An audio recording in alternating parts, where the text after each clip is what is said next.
All right, so as for the prevalence of TBIs in sports, I looked on ncbi.com, and they did a study in South Carolina emergency departments, and these numbers are from 1998 to 2011.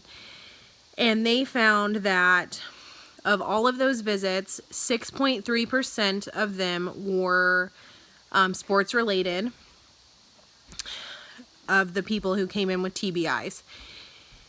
91.3% of those people had mild TBIs, which, as we know, is like a concussion. And 8.7% of them had severe TBIs. So then I had to look up CTE because I wasn't really familiar with it until this chapter, which is chronic traumatic encephalopathy, and it's the degenerative brain disease. And basically, we know that they can appear in people in their late 20s or 30s, found in athletes, military veterans, and other people with repetitive brain trauma. The protein called tau forms clumps that slowly spread throughout the brain, killing the brain cells. Sometimes it's seen in people as young as 17, but usually not until later. It can cause impulse control, aggression, depression, paranoia, etc., which is similar to other, TBI injuries. I know at Larned, when my sister-in-law worked there, they had a patient come in who had a TBI, and that person wasn't supposed to be on their unit because of how aggressive they can be and everything. And the patient ended up, was perfectly normal usually.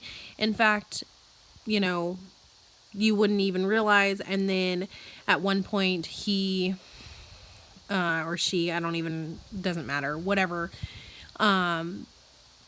they had got really angry and had an episode and ended up hurting one of the workers because they just can't control their anger and stuff sometimes when they get to a certain point. And then the concussion, we know, is like a mild TBI. And then I went ahead and wanted to see kind of the long-term effects. And I think all of us know it can cause permanent brain damage. I think looking back at past NFL players, boxers, one that comes to my mind is Muhammad Ali. When he was alive, we saw his decline.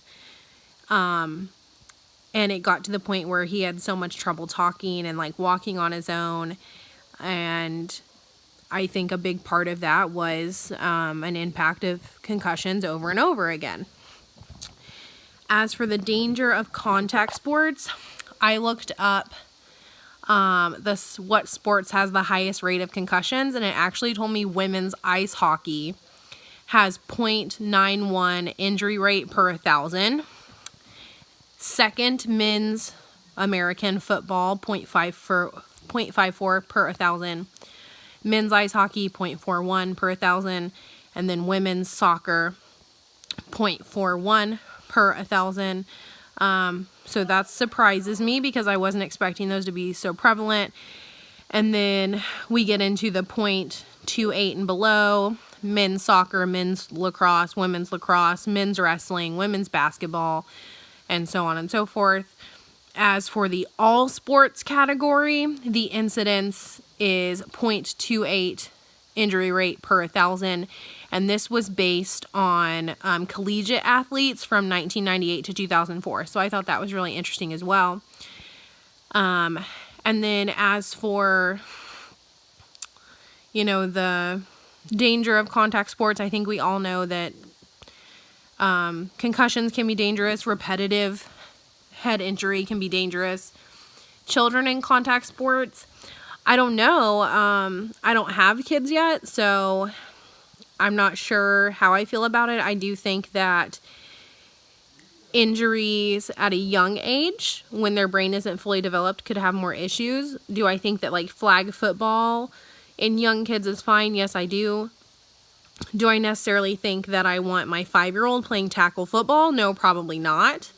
But kids need to be grouped by the same size and weight. I think that they need to have a safe environment where they wear the correct uniforms and protective equipment. And then if a kid does get hit hard, that they're checked out and that there's people there to assess them and make sure that everything is okay.